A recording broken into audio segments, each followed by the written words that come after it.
Welcome to another Lunch and Learn. This time it's Monday, June the 12th, and we're so glad that you tuned in today because we've got an issue that is, oh my goodness, it is full of questions, and we're fortunate to have Tony Woodard, who is the Chief Inspector of the State for the Mechanical Division over at the Arkansas Department of Labor and Licensing, to kind of give us a feel on what we're supposed to be doing. Tony, good morning. Good morning, Tom. Glad to be here. Yes. Well, all right. Tony, it's SEER 2 and You. There's so many questions about SEER 2. I'm so glad you are here to straighten us all out on them.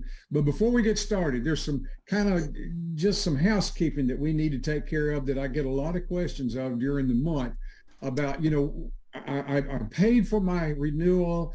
I don't have my license yet. What can I expect? So what I did is I took a picture of the information that I got from the state of Arkansas when I renewed my own license. And that on the left is exactly what I got. Okay. Yep. That looks correct. And so what you see there when you look at that is that over in the kind of in the middle there, it just popped up red. That is, I hate to say cardboard, but it's a heavier stock piece of material that you can put in your billfold and carry that around with you to show that you have renewed. However, if you want to know whether or not your money has been received and whether your license was renewed, you can just go to the HVACR license lookup. If you Google that in, it's easy to do, and it'll take you to this site right here. The only thing you got to do is type in your name, your first name, your last name, and then down here on search, and that will pull up all the people who have a name similar to yours that have their license renewed. And you may see something that looks like this. For example, when I renewed my license, my first name is Stephen, middle name is Thomas, I go by Tom, and you notice there it says the status is A, meaning that I'm active. Did I say that right, Tony? Correct. That's correct. Now, Tony, why do I have this one right here where I've got an I?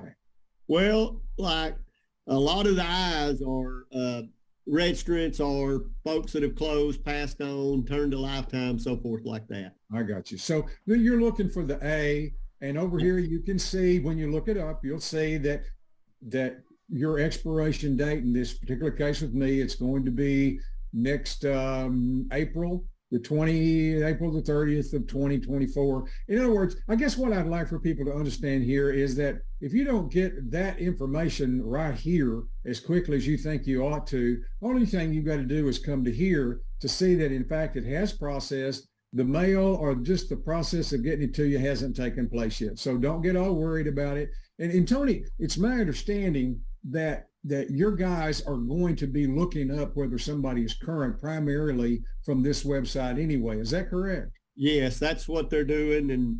And we've sent emails to a few municipalities where they want to buy the permit and they weren't accepting. When someone renew their license online, it gives you a receipt. They weren't accepting the receipt. I've had to email a couple of them, and we'll do that. Absolutely, we'll do that. So. Well, one of the things that they will get in their letter from you guys is something that looks like this. And basically, the bottom line of that says that if you were due in January and for whatever reason you fiddled around, you didn't get it paid till May, you're going to have a $10 per month monthly fee. That's going to cost you $40. That's cheap. And then your license will still be dated for January. It won't just kind of all of a sudden give you a new date in May, therefore you slip by for 4 months. It's gonna start that license in January. And again, it's my understanding that come like next January, fingers crossed, everything's going to be done online anyway, and we won't have these questions of when stuff gets around. That's what I just come out of a meeting on. By that time next year, we should be there as well as far as the HVAC side. All right, let's get now into, they decided they're going to start rating equipment differently. And the result in that has been that equipment that was rated one level would actually not be rated as performing the same level in the future. Did I say that right? That's my understanding. We've got a true performance rating now versus the old. The thing that's kind of confusing is how they base certain regions. Uh-huh. Yeah. So that's the rating. Yeah, we're in the well, let's see here. We're in this Southeast. Arkansas is in the southeast region, isn't it? Right. And so they've got different ratings for different sections of the United States. But in our region, as you can see there, we're right there in the middle where it says southeast region.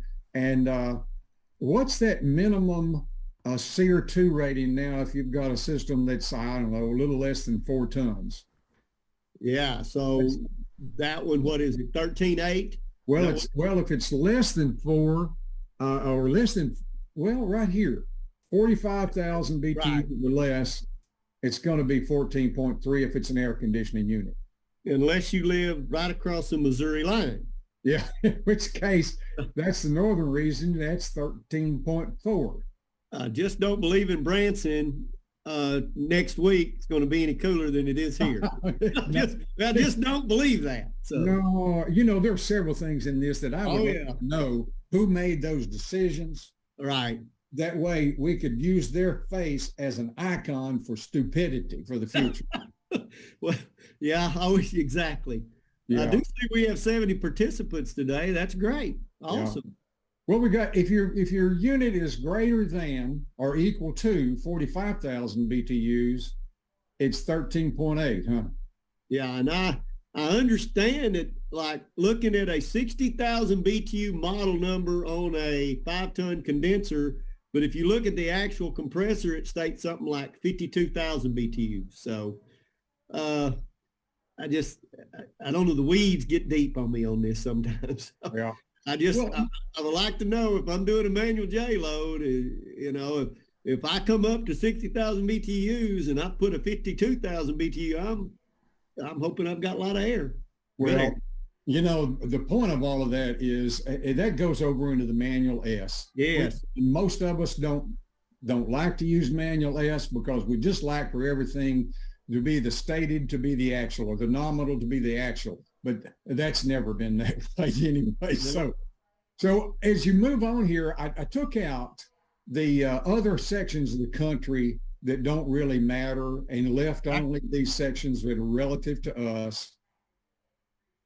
Tony, that Arkansas is based on date of install. Talk about that, would you please? So, and I'm going to explain this to the best of my knowledge. And this is my knowledge. I don't know how factual this is, just the way I've read this, the way I understand it. If you were to buy equipment as of January this year, so take new homes, new deals, it could be change out. That is supposed to be the matched equipment that is going into the furnaces and the condensers and the evaporators. That is supposed to be, which we use SEER 2, and it's up to the manufacturers now or your distributor that you're buying your equipment from to make sure that's matched so that they will give a valid warranty for that equipment. I do know those are federal guidelines, and we are state driven. We run state guidelines. And I do know that I've spoken with a few of the guys at distributors, and it's starting to move in. And it's like, you remember when we had the windows and we had to get rid of the old aluminum windows? It slowly policed itself, manufacturer side. This will do the same thing. It'll do the deal. It's pretty tough right now out there on consumers because the increase on that, it wasn't like $100, $200 jump. It's pretty substantial. Oh, yes. There is an exception here. It says that they can be installed provided the equipment was compliant at the time it was produced, meaning that and I'm just going to use 15, if it was compliant with what the new standard is, then I don't know how they came up with it, but that's supposed to be okay. And they've got this thing that's confusing to me as well, and that is where they talk about coil-only ratings. I read about that and wasn't exactly sure how they came up with it, but I do know it means that if your energy guide says it's at that 14.3 or greater, you're okay. I'll accept that. Again, I don't, it's above Tony. That's cool. This is okay. We're going to get into that a little bit farther because we're talking about, we've got a M1 versus a M standard rating, and that's what we're having to deal with now. What I like to call the legacy standards, which that was the SEER, and the new standards are the SEER 2 type ratings. And here's kind of what, to me, this makes it kind of easy. If you had a piece of equipment that was rated at 15, the new M1 rating makes it come out at about a 14.3, about a 5% decrease. And all of this stuff we're talking about here, Tony, I don't understand why we're getting into the weeds in our daily work. If you go to your distributor and your distributor says, this is a SEER 14.3 with this coil and this condensing unit, then why do we care about anything else? I don't think so. I think the big issue will be, I had Reem, I had Frank send me that, and I think our biggest issue is the good training that they're providing their dealers for this new equipment. Because man, there are controls and bells and whistles on the compressors, and it's not just a contactor capacitor anymore. Or if you have tried to build those CSCR potential relay, now these things have integrated boards on them, and I understand that could be part of the increase in the cost. Once I saw what I was involved in, he said they are providing the training for these guys to install these correctly and to achieve this efficiency, because this efficiency or decrease, you're not going to maintain any of that if they don't know how to install it properly, period. Well, it doesn't matter how you rate it in the lab. What really matters is how you put it in the field. Yes, sir. Yes, sir. And that is not the only code-driven deal, which state regulations that we do is it installed per 304, which is a code that we regulate per manufacturer's instructions.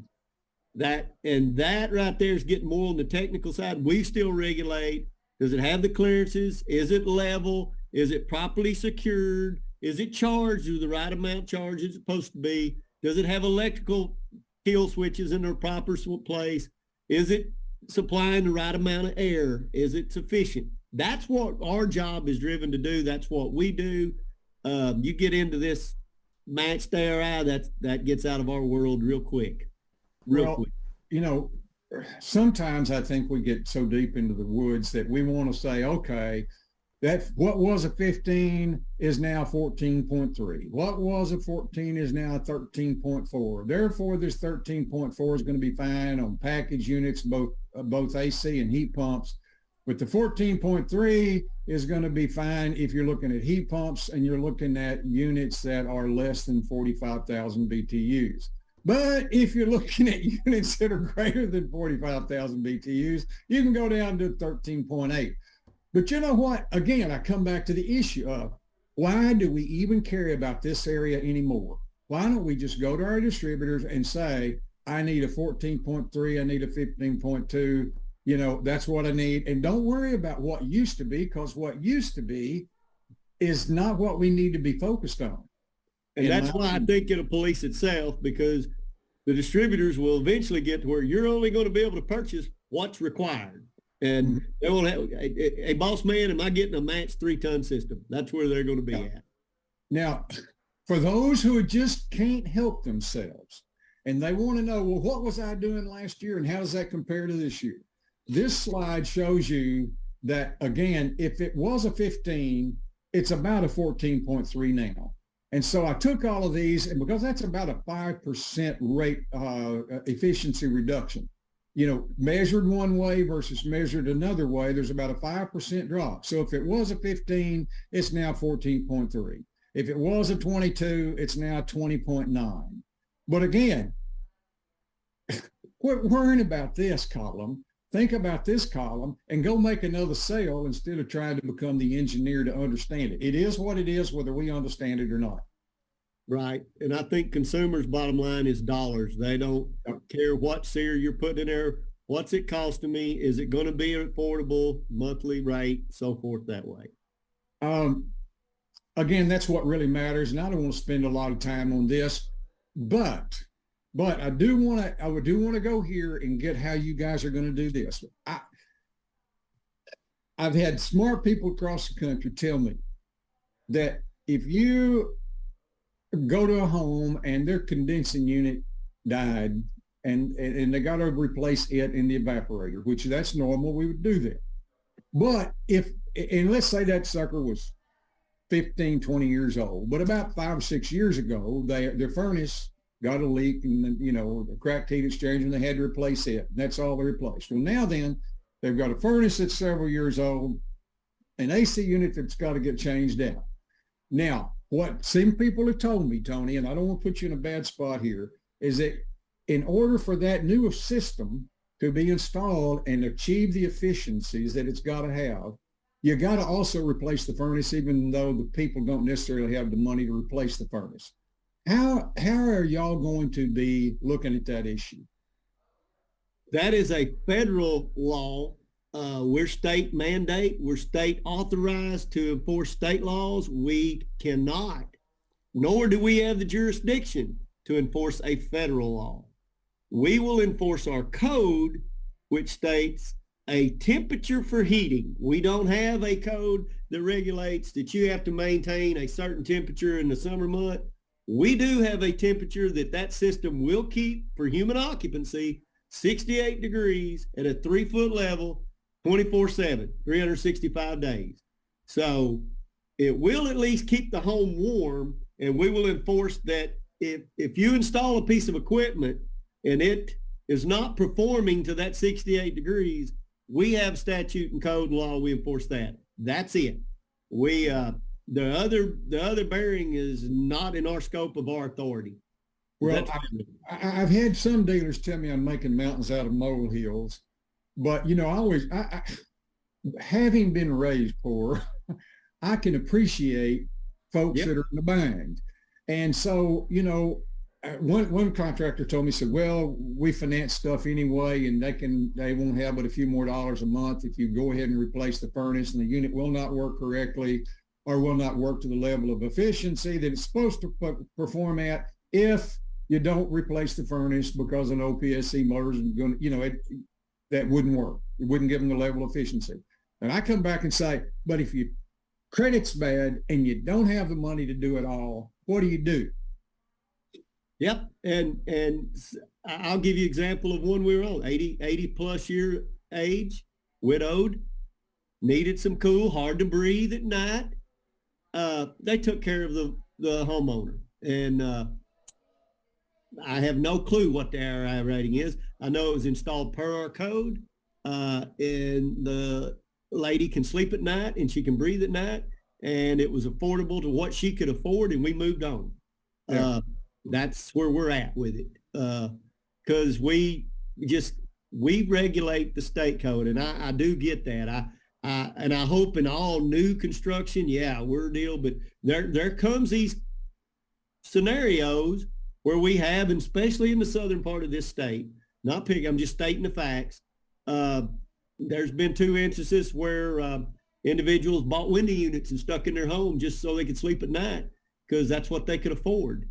Yeah. Again, hey, you got to do what you can to survive, and we don't mandate that they had to go and change that equipment out to a SEER 2 piece of equipment. Well, now see, that's logical. I mean, that it makes sense. We understand that we won't be having the same efficiency that we would have if we did the whole shebang. But if you don't have the money to do the whole shebang, what are you going to do? Right. You got to do what you can do. And I will get off my stump. Here's some of the enforcement issues. You want to talk about any of those? DOE, federal guide. I mean, that's going to be on their show. That's federal laws, not state. So we will inspect our mechanical code, the International Mechanical Code, what piece of equipment you install. There are certain guidelines that we do regulate, and that's what we will enforce. The type of whether it's got the M or the M1 on it, again, out of our jurisdiction. Well, I think this is a lot easier than we have made it because, we've tried to have that transition from one to the other foremost in our mind, when really we should have just been having, okay, what do I do next? What meets federal requirements? How can I meet my customers' needs in a realistic way? And one of the things I appreciate about our state program is that you guys really ultimately care about Arkansans and being able to maintain a good, safe, and healthy environment. And that's really where we've got to go with all of this. That's If right. people are just determined, they've got to know more. I looked these up, and when you get this, you can click on this link right here, or you can take your camera on your phone and you can do this QR code right here, and it will take you to this AHRI information. However, as you read through it, understand that some of the information is a little bit out of date, and it will refer to 15 kind of blanket when it really ought to be for our area 14.3. So I guess what this says to me, Tony, is that there's so much information out there, and it's awfully easy to get confused. Remember that the web isn't always 100% correct. Yes. That's sound advice right there. Yeah. My grandchildren are learning that. Yeah. Well, this was June the 12th, and that means, what is it, next month, we're going to have us a program over into July, and that's the second Monday of each month. And Tony, my goodness, I'm sorry. I apologize for having dominated today and talked too much. Oh, no. You explained it very well. I mean, I would not have been able to explain the deep. You did a great job. Really, this is one of those areas I just get so frustrated about, because government ought to be serving the people, not being the master of the people. Right. I jumped on it again, didn't I? I'm going to stop. Folks, thank y'all for listening in today. Thank you, Tony. I appreciate it so much. I really, really do have so much respect for you and for all of our inspectors and for the department over there. I want to tell everybody again, this is one of a kind. As far as I know, this is the only program like this in the United States, and we can take our hats off to and be appreciative to whoever makes this possible when decisions are made at the bureaucratic level over there. Tony, thank you so much. We appreciate you. See you again in July. Thank you, Tom. Yes, sir.